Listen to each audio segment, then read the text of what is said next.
বাহারি গহনার টানে এক স্বর্ণের দোকানে ভিড় জমেছে ক্রেতাদের।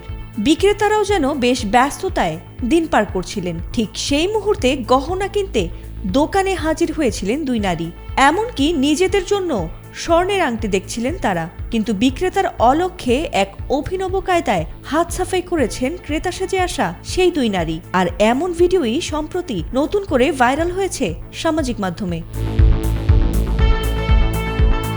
জানা গেছে ঘটনাটি ঘটেছে দিল্লির লক্ষ্মীনগরের একটি স্বর্ণের দোকানে। সেখানকার একটি ব্যস্ত স্বর্ণের দোকানে ঘটে গেছে এমন এক অভিনব কায়দায় চুরির ঘটনা। আর সেই চুরির ঘটনার সিসিটিভি ভিডিও এবার ভাইরাল হয়েছে।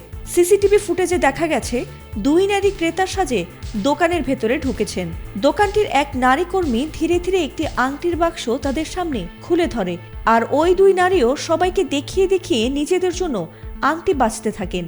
কিন্তু সেই কর্মী যখন একটু বেখেয়ালি হয়েছেন, সেই সুযোগের সদ্ব্যবহার করেছেন ওই দুই নারী।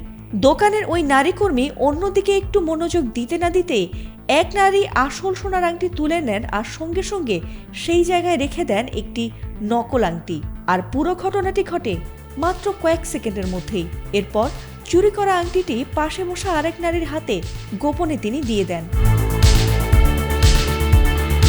পুরো ঘটনাটি এতটাই দ্রুততার এবং দক্ষতার সঙ্গে ঘটে যে দোকানের কোনো কর্মীরই নজরে বিষয়টি ধরা পড়েনি। আর ওই নারী কর্মীও স্বাভাবিকভাবে বাক্সটি সরিয়ে দ্বিতীয় বাক্স দেখাতে ব্যস্ত হয়ে পড়েন। তবে চোখের পলকেই এমন আংটি চুরির কৌশলের ভিডিও ছড়িয়ে পড়েছে সামাজিক মাধ্যমগুলোতে। এই ভিডিওটি মিস্টার ত্যাগী নামের এক এক্স অ্যাকাউন্টে প্রকাশিত হতেই নেটিজেনরা হতবাক হয়েছেন। অনেকে লিখেছেন, এত নিখুঁত হাত সাফাই দেখলে বোঝা সম্ভবই নয় যে আসল নাকি নকল। আবার কেউ কেউ দোকানের মালিককে দ্রুত থানায় অভিযোগ করারও পরামর্শ দিয়েছেন। যদিও পুলিশ এই চুরির তদন্ত শুরু করেছে কিনা তা এখনো নিশ্চিত হওয়া যায়নি। তবে ভাইরাল ভিডিওটির সাহায্যে ওই দুই নারীকে শনাক্ত করা সম্ভব হবে বলেও মনে করছেন অনেক নেটিজেন।